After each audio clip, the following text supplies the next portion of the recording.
Hey guys, Aaron Cybertron Zhang here, and today I'm back with another episode of Road to Ranked, where I climb the online Series 9 ladder and provide live commentary as I go. In yesterday's episode, we went up against this really cool team featuring Surf, Weavile, Weakness Policy, Rotom-H, Life Orb Gastrodon, White Orb Kartana, and yes, you can guess it, this was built by 2017 World Champion Ryota Otsubo. I have featured so many of Ryota's teams in the last year, so I mean, huge shoutouts to him. Please go check him out on Twitter and on YouTube. He has really just been one of the most innovative team builders, and he constantly builds new teams, despite there not even being that many major competitions. So it's really, really inspiring, really cool to see. And yeah, Ryota always comes up with some really fun stuff. So this one, featuring a lot of interesting Pokemon and sets.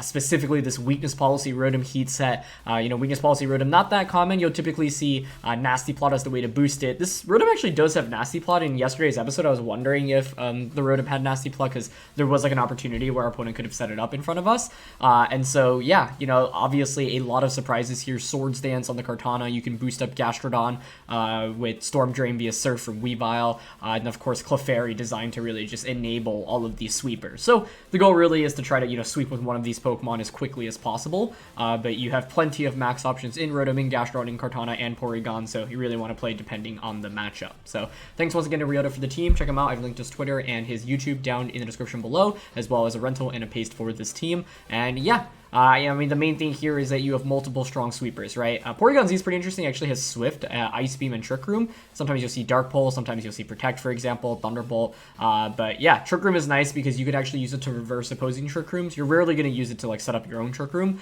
It's more to, help against opposing Trick Room teams. And so I think typically the goal with this team ideally is to just pick up 3 knockouts in 3 turns with your Maxmon, and then ideally build up enough of a lead where you can kind of just sweep in the end game with, Kartana in regular form or Rotom in regular form, for example. So I'm super excited to try out this team. So let's just dive into it. Thanks so much as always for watching Road to Ranked. If you enjoyed, please show your support by leaving a like in the video. I'd really appreciate it. And question of the day, I want to know what your goal for this rank season is down in the comment section below. I don't think I have any specific goals, but I guess if there is one, just to continue featuring more fun teams that are, really strong, but also fun to use as well. So that's always the goal. But let's get into today's episode.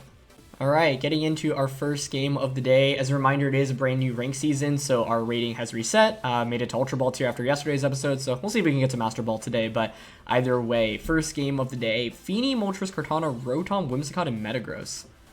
This reminds me a little bit of like one of the first Series 7 teams that I had personally built. Pretty cool stuff. There's always a question of like, where's the weakness policy? Is it on Metagross or on Moltres? The other question is, like, can I get away with just going with, like, Surf plus Rotom-Heat? Because Rotom-Heat's pretty darn solid here. In fact, it's actually excellent. So I'm kind of down for Weavile plus Rotom here. In the back, who do we want? Kartana's pretty subpar. All of our back options are pretty subpar, actually. I feel like Rotom needs to do some heavy lifting in this game.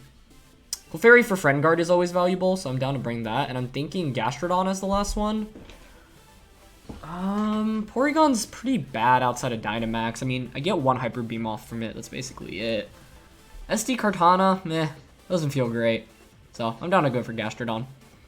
If they didn't have Whimsicott, I'd actually feel super confident about this one, in the sense that Rotom should just be able to sweep through cleanly, but because they have Whimsicott, they can set up Tailwind. Although if I wanted to deny Tailwind, theoretically one play I could make is just like Fake Out plus Max Flare turn 1. I'd really like to Surf though. If we could get the Surf off and the Weakness Policy off with Rotom, that would be very ideal. So, let's see. Either way, I think that Rotom offensively, like, this is why Rotom is a pretty solid Pokemon, right? But, as in offensively, it hits most of my opponent's Pokemon for super effective damage. Now, Rotom typically, like, if you see it in this format, uses, like, Nasty Plot. Maybe some Life Orb sets without Nasty Plot, but Nasty Plot's pretty integral, right, to setting it up. But it's pretty hard to actually get Nasty Plot off freely. So this Whimsicott plus Metagross, I mean, you're not going to stay in with Metagross here, right? Like, it feels so likely that Metagross swaps out into maybe their own Rotom-Heat or Tapu Fini. If I want to make the read that Metagross is going to switch out, you know what I can do? I can straight up just triple Axle Whimsicott and Nasty Plot turn 1. That's kind of a sick play, right? But then they probably get Tailwind up anyway, so it's like, is that actually that good for us? Probably not. Honestly, I'm down to just Fake Out Whimsicott turn 1, Max, and Max Flare it. If Metagross swaps out as Whimsicott tries to Tailwind and we just knock out Whimsicott for free, it's a great turn 1. The other play I was thinking of was just Surf and Max Flare into Metagross directly. But, I don't know. I guess Metagross carrying Max Rockfall here, okay, they're going to stay in. Metagross carrying Max Rockfall here seems like a decent possibility, and if they do, you can obviously just snipe down the Rotom. But it doesn't one-shot, right? And then we can outspeed, and then you would activate our policy for us, and then I can Icy Wind to drop the speed of anything else coming in. So the worst case here would be Whimsicott Protect, Metagross, Max Rockfall into Rotom. They are going to max, okay. I mean, I'm okay with this if they don't protect with Whimsicott. If Whimsicott protects, if they go like Helping Hand Rockfall, that could also be bad. So let's see what they opt for. I am kind of surprised to see Metagross stay in here, honestly, given that it's up against a Weavile and a Rotom, but it can retaliate back with a lot of damage, so I guess it's not, like, super shocking. They don't protect Whimsicott, though, so I'm fine with that. Okay, nice. So we get Fake Out off into it. Max Flare should just knock it out. This also sets up the Sun, so now we should, we'll do even more damage to Metagross. And even though I haven't gotten the boost up yet, like, the whole point of Rotom is to just pick up 3 knockouts, right? I don't need a boost to knock out the Whimsicott here, and I need it to Fake Out to deny it Tailwind. Okay, they're going to go for Rockfall. If they're targeting Rotom, I mean, this is great. You activate my Weakness Policy. Okay, nice. Alright, Weakness Policy, Rotom enabled. Sweet. So, Sash on Whimsicott, or sorry, on Weavile broken now. But, like, this is fine, right? Because if I went for Surf plus Max Flare into Metagross, they probably just would have went for Tailwind and Rockfall, right? Although the play I was thinking, what was the play I was thinking of? Triple Axle and Nasty Plot? Yeah, that's too greedy. That would just hard lose me the game, if anything. Now the key thing is that Tailwind it wasn't set up, right? And as I was saying, I feel pretty good about this game if Tailwind doesn't go up. So they bring out Fini. This next turn is like a little bit dicey because it's basically a prediction on who protects. However, I could get around that by just max guarding my Rotom. Like, that's pretty safe. We have Gastrodon. Ooh, Gastrodon's actually very nice as a switch in. I'm thinking Metagross protects here, but do we need to make any, like, super fancy reads? I don't think so. It's just that they might Steel Spike Weavile.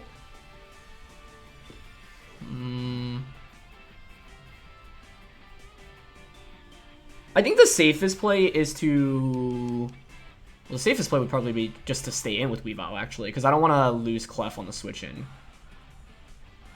Yeah. Okay, yeah, I'm down to Icy Wind and Max Guard here. Especially because we have Gastro in the back. Okay, so we Max Guard. I'm just baiting out a Protect on one of these two. Wow, they didn't Protect either. Okay. Oh, that makes this next turn a little bit tricky then. But if they knock out the Weavile, then I get a free switch into Clef, which is obviously great, right? Okay, they just Steel Spike into Weavile. Okay, great. I mean, if I just went Max Lightning onto Tapu Fini, that was probably just GG right there. But obviously, Fini protects and Metagross Rock Falls. That's really bad for us. So, I don't mind this too much. Let's see what they go for. Calm Mind? Nope, just Muddy Water. Okay, good. So, now I can bring in Clefairy.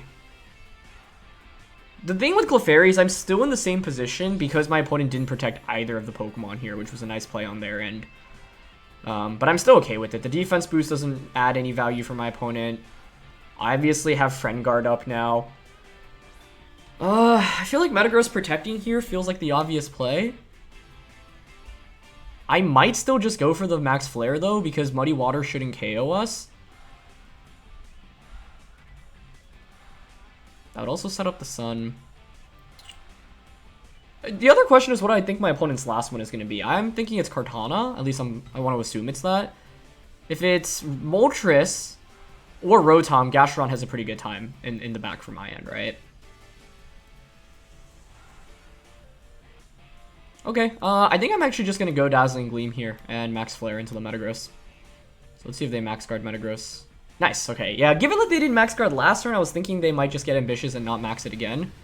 Perfect. Get the one shot there. This is perfect, right? Because, yeah, we just one-shot Metagross. Okay, now that line of logic was super good. Like, just because they didn't protect last turn doesn't mean they're not going to protect this turn. But I don't know. I was fully expecting to protect last turn, so it feels like they might not have protect.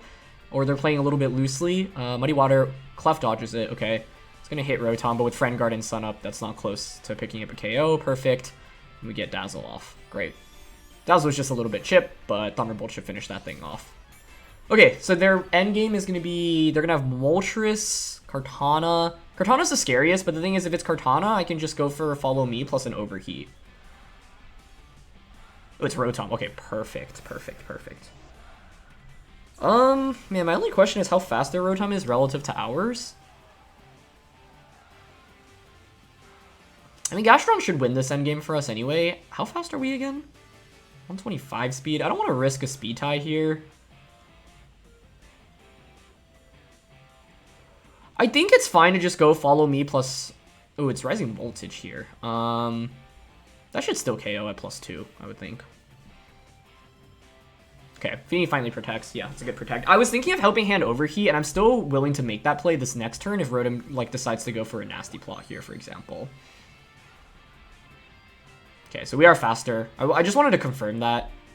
Yeah, they are going to Nasty Plot. Honestly, it's fine though, right? I don't even need to go for a Helping Hand Overheat, because that risks an Overheat miss.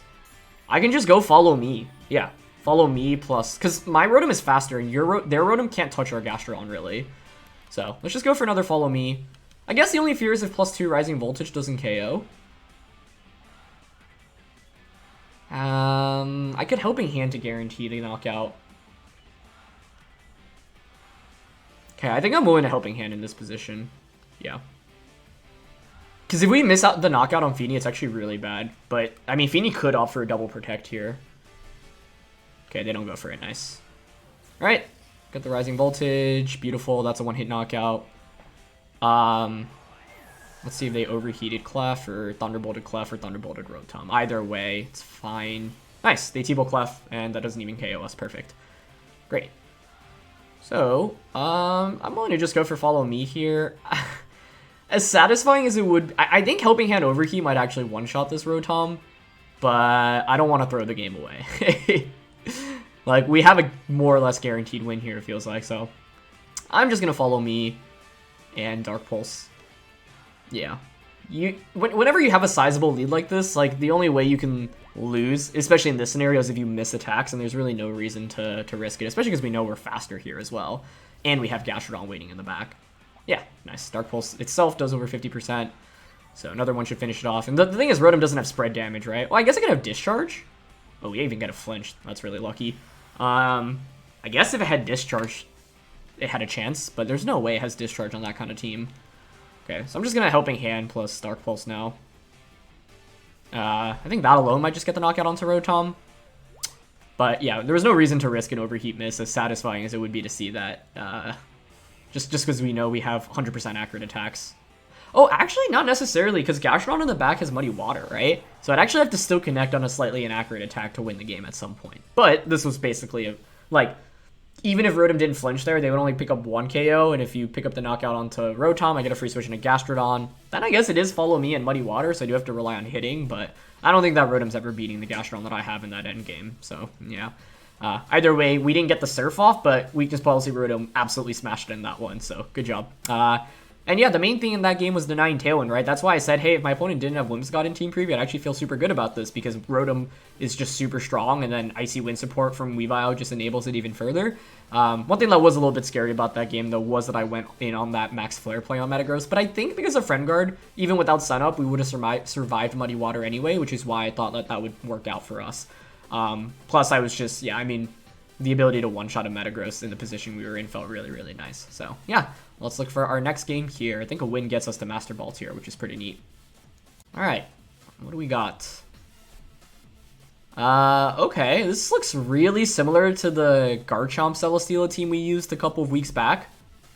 It's just that it has a Landorus instead of a Garchomp. Huh, that's really interesting. Ooh, Regidrago, they obviously have Tailwind, but we have Fake Out. I don't know, I feel like Weavile plus Rotom once again is really solid here. Because our Weavile, like, is faster than their priority users in... Or not their priority users, but, like, we can Fake Out Insane Grim and Tornadus and, like, potentially Nasty Plot with this thing. Kartana's really bad here, right? We're definitely never bringing this. Yeah, it has really very little value in the matchup. Could just be Clef plus PZ, or sorry, Clef plus Gastrodon. Porygon-Z is actually slightly interesting here because it does have Ice Beam, and my opponent actually is really weak to Ice. It's just like Clef for redirection is always so valuable, but I'm kind of down to just go with all of our offense in this game and see how things go. Honestly, I'm just kind of curious more than anything. So, yeah, I mean, the goal here is, one, Rotom potentially could get a Nasty Plot off, maybe even get to +4 via Nasty Plot and a max move. Sorry, and Surf from Rotom. Surf from Weavile. It's been a long day.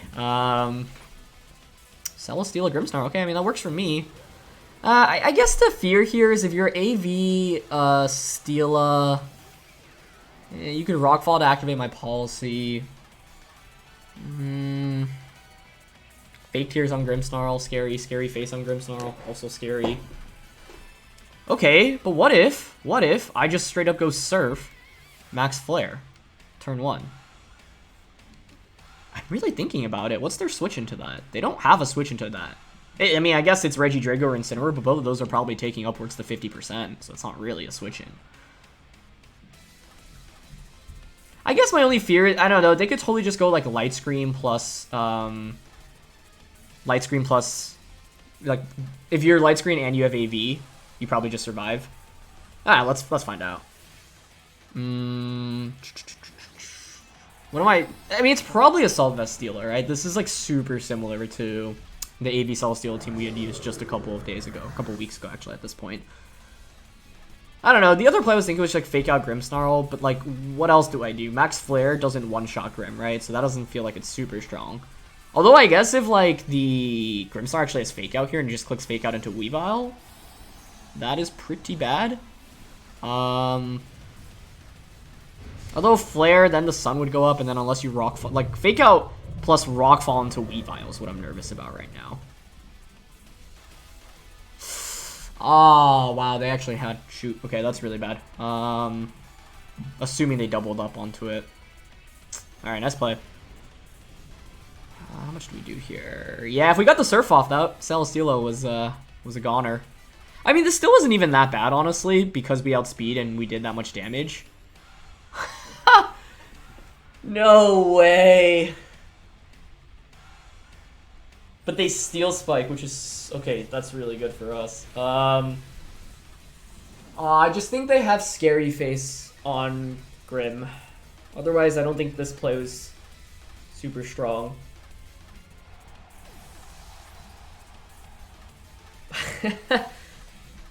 Just when I think I am using something with the Surprise Weakness policy. There we go. Both of these kind of stink right now. I mean, if they have Scary Face, I think we're done for. This is why I should have maybe brought Clef, because if I had Clef, I could just bring in Clef and then follow me Max Flare. Instead, I have a lot of offense, which actually doesn't benefit us too much right now. I think I'd rather have Gastrodon in the late game because it's a little bit bulkier, so I'll go into Porygon here. Yeah, it's really a question of whether or not you have Scary Face on Grimm. If you don't, the Celesteela is still in a lot of trouble. It just faints. I don't think I need to aggressively go for Hyper Beam in this position, right? Honestly, yeah, I'm down to just Swift and Flare. So let's see. You have Scary Face on Grimm. Fake out Scary Face, Fake Tears, plus a Screen or Spare Break does make some sense. I mean, I'm kind of surprised. Well, okay, sorry, I'm jumbling up my words here. My question is, do they not have Max Rockfall? Because Rockfall into Weavile makes more sense over Steel Spike. You don't really need a defense boost when you're staring down at Rotom. They do have Scary Face, yeah. Oh, you know what I could have... Oh, I could have gone... Okay, wait, Swift actually did so much to Grimm. Wait, they're max airstreaming. They don't have max Rockfall. Yeah, that's what I thought. That is what I thought. I was going to say, the play I could have made was Max Guard and Trick Room. But then my opponent could go Self-Scary Face. Okay, so they have Scary Face, but it's actually okay because we actually still end up getting the knockout and they don't pick up the knock. Like, because I don't think they have Rockfall and Celesteela. It's probably Steel Spike, Airstream, Flare, Protect. Especially because, well, actually plenty of non-Meteor Beam or non-power Celesteelas run Meteor Beam just for max Rockfall. So yeah, them not having Rockfall here was huge. I don't know, like maybe they did, but I think you'd always have to KO the Rotom in the position that we were at. Yeah, Clef definitely was a better option here. I mean, they could just Scary Face Dragon Energy. Jeez, is that just double KO?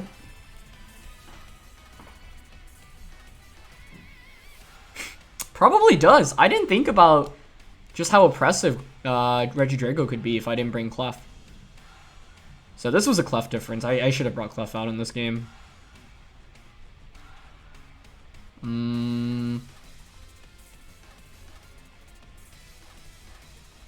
Okay, I mean, if we KO Regidrago, I'm down to just Hyper Beam Drago here in Max Guard, but I suspect Porygon-Z is going to get one shot here by Scary Face plus Dragon Energy. But I feel like this is the only play I can make right now. So I need to hope to survive. Or hope that the Regidrago is incredibly slow for some reason. But that's unlikely. Yeah, so there's Dragon Energy. Let's see if it one-shot. I think it one-shots PZ, quite frankly, but... Yep, that's probably Specs.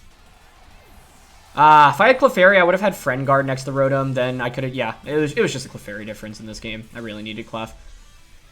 So that's a good learning lesson, though, because I was like, oh, let me just go with offense. I was debating between the offense and the Clef, but in the end, Clef was a very clear answer. I didn't think so much about, like, the Regidrago setup specifically. And, like, Regidrago's not that much of a problem if both of our Pokemon... Like, they timed their Scary Faces perfectly, right? So what I needed to do was have Clefairy out over one of Porygon or Gastrodon, and then after turn 1, you know, Weavile faints, I bring Clefairy, I just go follow me Flare. They can't really beat that. So I should have just brought Clef out. I thought the quadruple offense was really solid, but I think this game shows me how important Clefairy is when you're playing. There's really no out here, I don't think.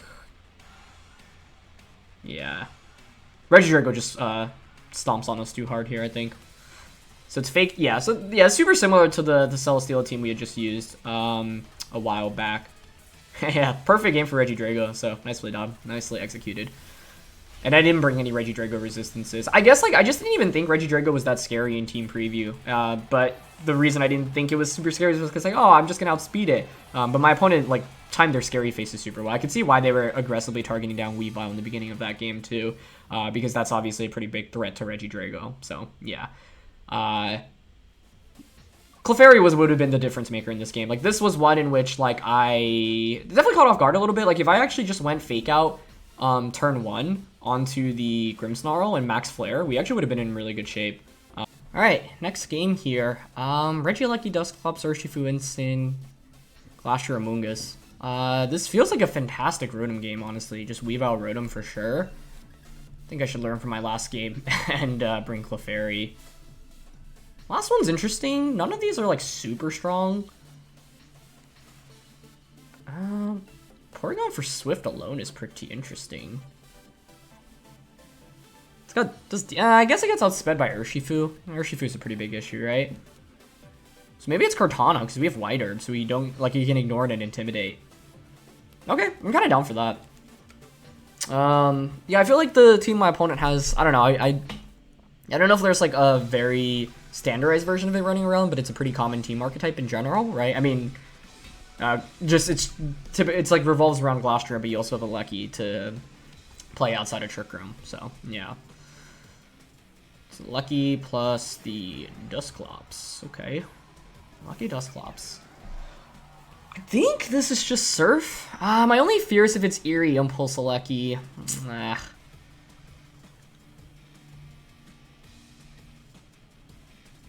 I don't know. I could see it being Eerie Impulse.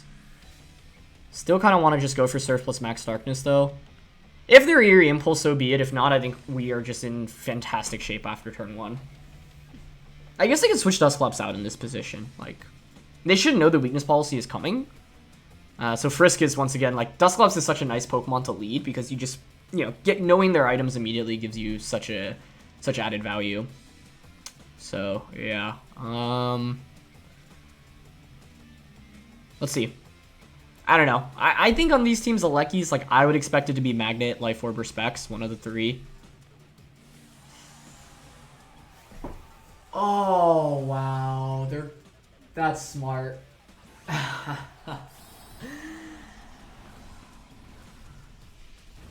This is such a smart play because they knew if they just played passively with a Lecky, they would just lose the game. Like, if they Volt Switch and a Weavile there, the game's honestly over.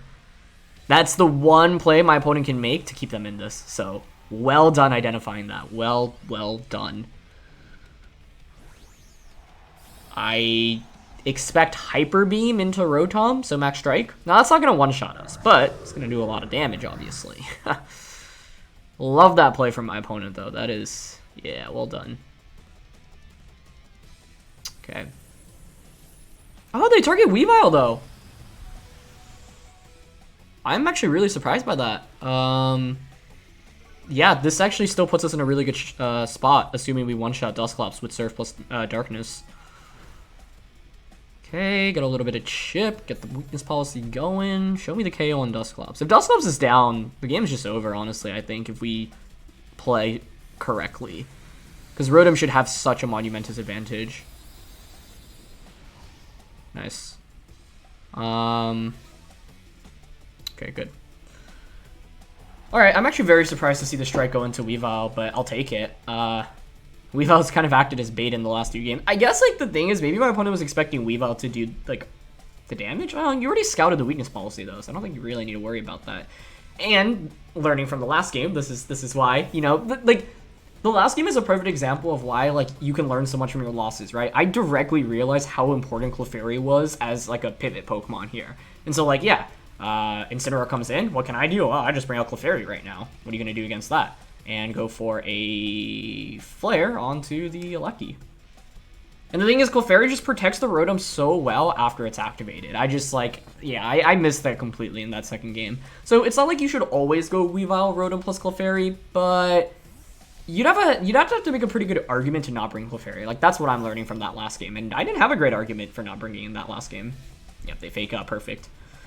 Honestly, I don't even think Max Strike into Friend Guard Max Strike would have KO'd Rotom. Let's see how much this does. Yeah.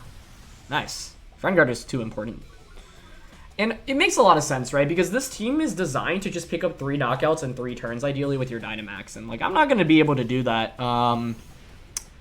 if I am not protecting my Dynamax Pokemon, right? And in Game 2, I just didn't protect Rotom super well. Game 2 was also like a unique scenario where I didn't identify Regidrago as a big enough threat, and my opponent just completely stomped me with the scary faces. Because, yeah, I didn't bring a single Fairy Resist or Immune, and Clefairy also would have patched up that problem. Like, Clefairy was already the right Pokemon to bring before that even came out. Well, this is interesting. They didn't even bring Glastrier, which makes sense, because my team, or Ryota's team, I should say, has a lot of anti-Glastrier stuff. Like, you don't want to really go into Kartana, you don't really want to go into Rotom. But then it means, yeah, you're forced to Dynamax Gigalith, and you can see that didn't really work out super well for my opponent. Water Urshifu. I mean, the game is basically over, right? We have Weavile plus Kartana. I'm just thinking how we guarantee the game. Surging Strikes, triple crit into Rotom, shouldn't KO. Yeah, I'm down to just Helping Hand plus Max Lightning into Incineroar. I don't think there's really anything my opponent can do from this spot. Unless it's AV Incin, then maybe they survive Max Lightning. Yeah, look how little Surging Strikes does, though, in the sun with us Dynamaxed and Friend Guard being up. I'm sorry I doubted you, Rotom. Or sorry, Clefairy. Okay, nice. I don't know if this one-shots Incineroar, but it's like Incineroar's not knocking out. I guess if they crit there, they were actually... I thought they were like Life Orb for a second.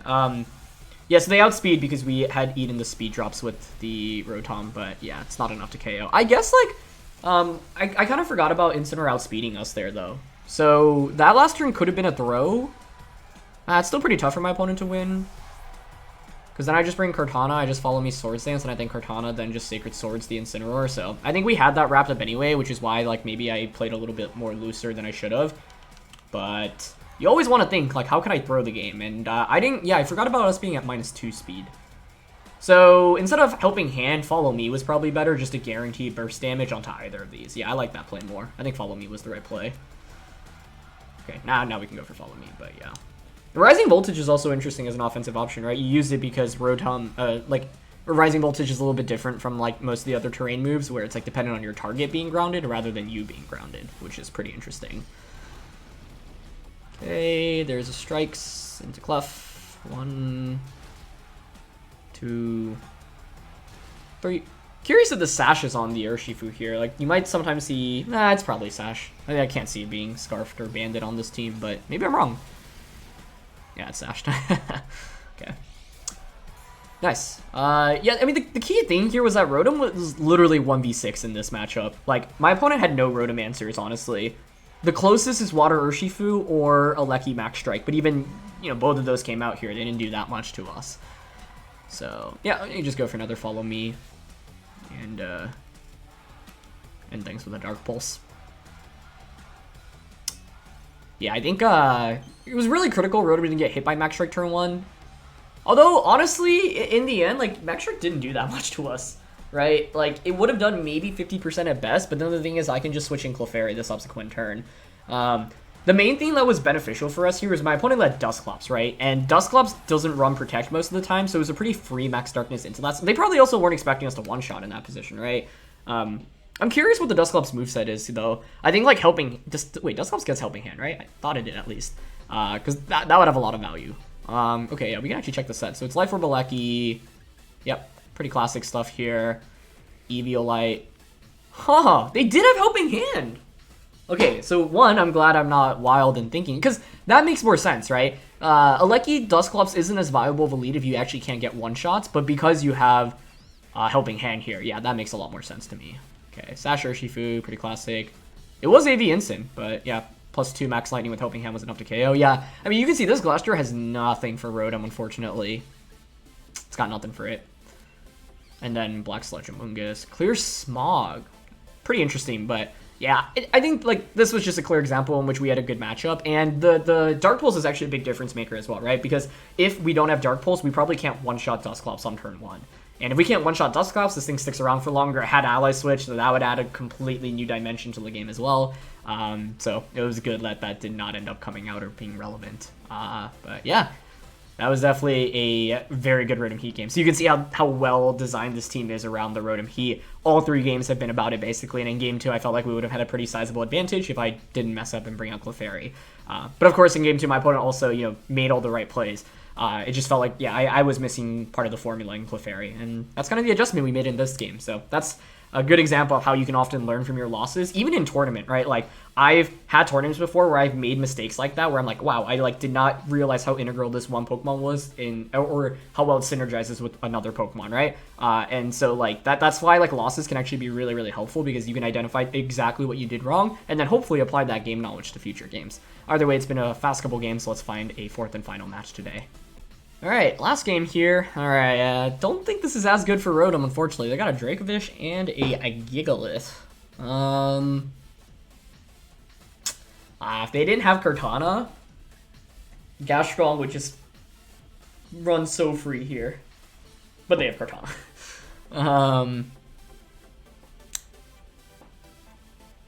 Am I wild and still wanting to play towards Rotom?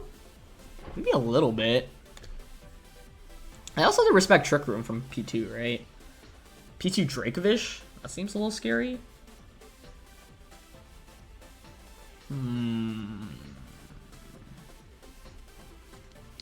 Wow, this is a weird matchup, because you could make an argument for all of our Pokemon one way or another. What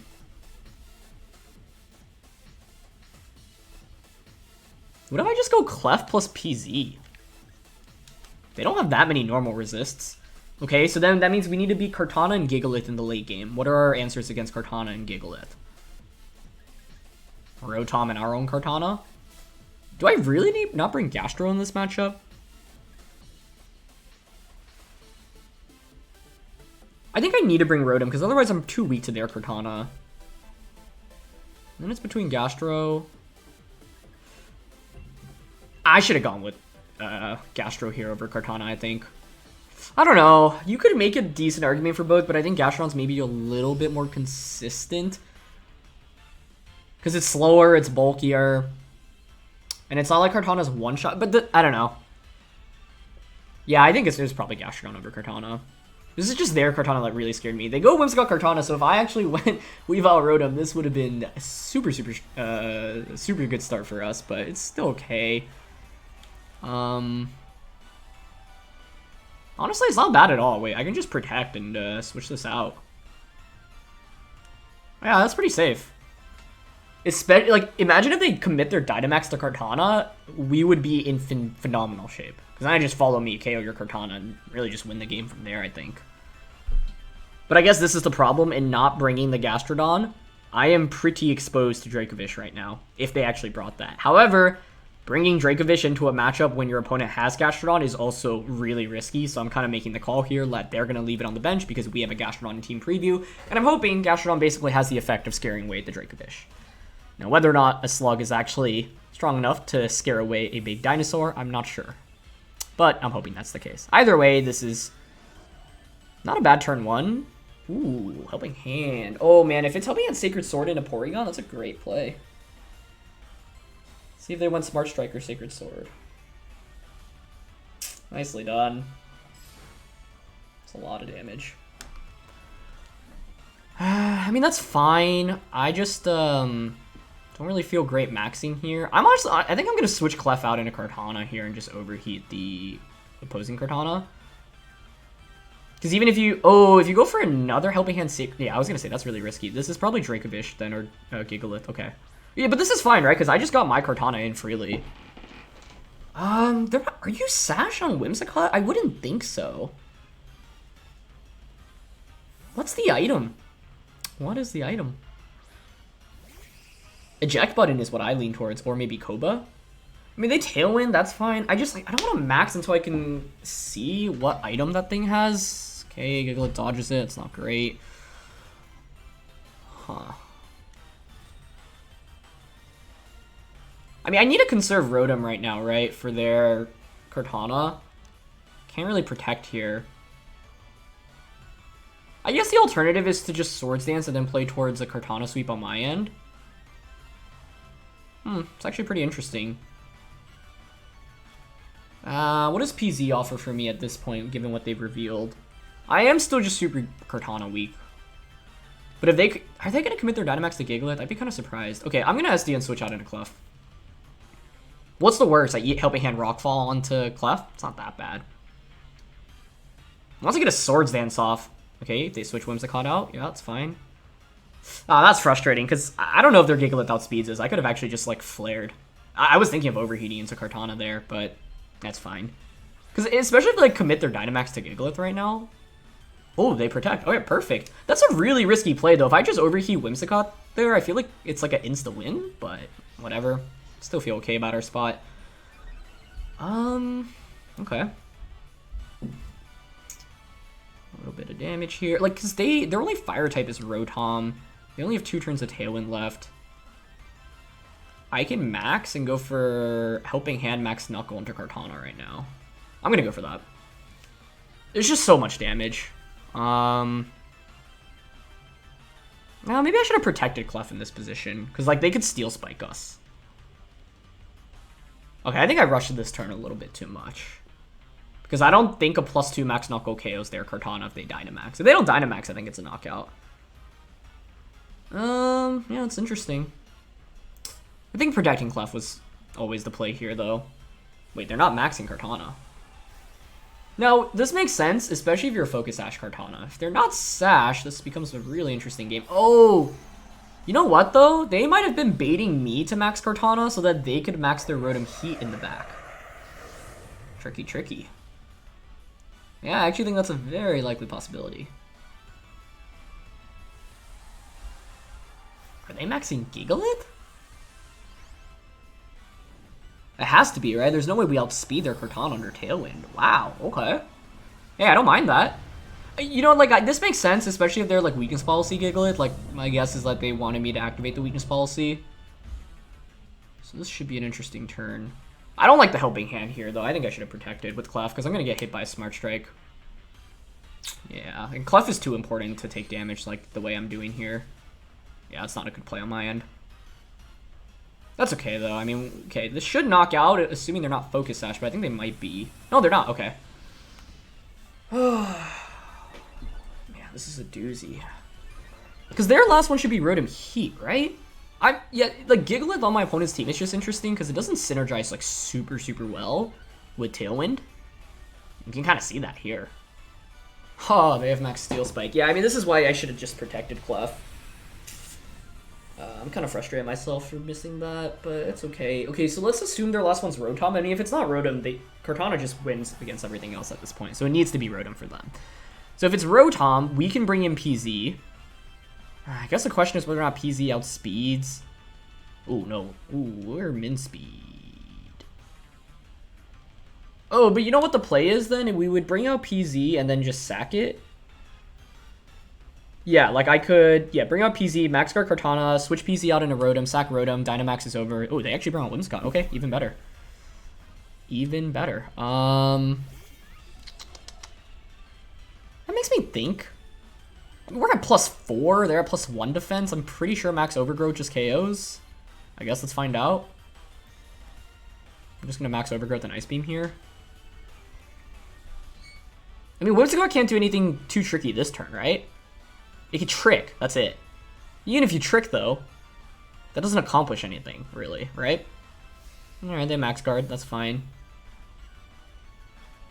And they Fake Tears. Okay, but your Tailwind's over after this turn, right? So, what's the path to victory? Especially because we have a White Herb here. So I think we should win off that, because they just spent a turn to basically bring in Whimsicott and let it faint. Although I guess Whimsicott was never winning them the game. So, like, if Rotom's their last one, they could still win off maybe a double protect.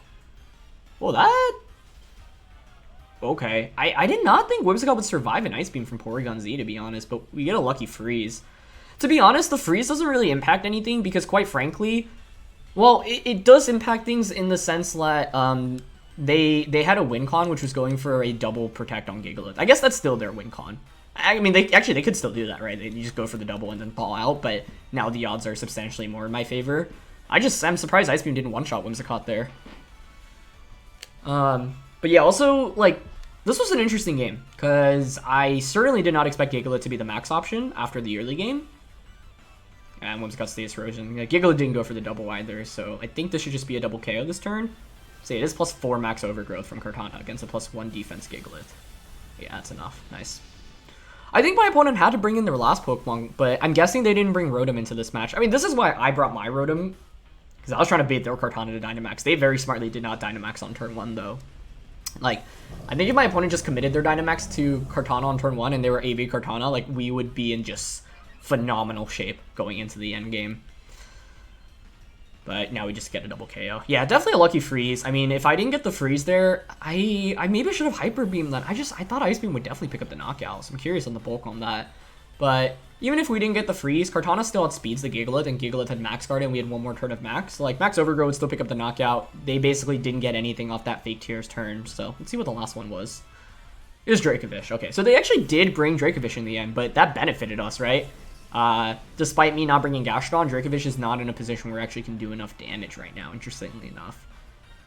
So we have Rotom, PZ. Yeah, we don't need to play it risky here. I mean, I don't think Dracovish ever one-shots Kartana from this range anyway, but Swift plus Leaf Blade is very consistent. And we're faster. Oh, okay, so they're not even Scarf. Probably Banded then. Well, this Kartana really went moving, and them not bringing Rotom-H was great. But this is the fun thing about this team, right? We have PZ, we have Kartana, and we have Rotom-H. Like, all the offensive options are actually very strong max options, and so it's like you can commit in the early game if you think you can just completely sweep with one of them, but you don't necessarily need to commit, right? And in this game, I was like, okay, Porygon-Z as a lead is really strong if they go, like, Porygon-2, you know, we get Helping Hand Max Strike, or if they go Dracovish, we could follow me, or if they go Rotom, like, all of those, I would just max PZ against. But because they led specifically Kartana plus Whimsicott, I was like, okay, well, then we want to pivot out into Rotom. And if they had maxed Kartana on turn 1, then I probably would have maxed Rotom. But in the end, neither of those happened. We got our Kartana out in a good spot, got that Swords Dance off, and yeah. I think ultimately they really didn't have much of an endgame because they had no answer against my Kartana. Their only answer against my Kartana was their Kartana, and that went down without getting any damage off into mine. So even without the freeze, you'd maybe get another Tailwind up. I'd still pick up a double KO. And then it'd still be a 3v1. And Dracovish, even if it outspeeds Kartana with Choice Band and Fish's Ran, I don't think it's enough to KO, and even if it is, we still get a Swift. And we just need 2 attacks from any of our 3 Pokemon at that point to win the game, and Dracovish can't knock out every single thing. So that's part of the issue with Whimsicott. You can see why my opponent brought out Whimsicott, though, because Dracovish was never going to stand up against Kartana, so my opponent needed to sell out my Dynamax, but in the end, them not having Rotom greatly benefited us, right? So that's why selecting your Pokemon can be important, but it's hard to like get right all the time, right? Especially in a best of 1, and I kind of made that mistake in game 2 by not bringing the Clefairy. Either way, though, that was a really fun set of games. I mean, Rotom was an absolute monster today, so shoutouts to Rotom. Did not disappoint me today, but the Swords Dance Kartana was really fun, and it definitely showed off its strength in this one as well. So, this team has a lot of more conventional standard Pokemon for the most part. I mean, none of the Pokemon are, like, super, super wild, unlike Ryota's last team, which had, Tapu Koko, Physical Tapu Koko, Hawlucha, for example, AV Gudra. This one, maybe a little bit more standard in terms of Pokemon, but the sets are certainly, pack a lot of surprises. So, had a lot of fun with this one. Thanks once again to Ryota for the team. Check them out, linked in the description below. Leave a like if you enjoyed. Don't forget to answer the question of the day, and I'll see you all next time. All right, peace.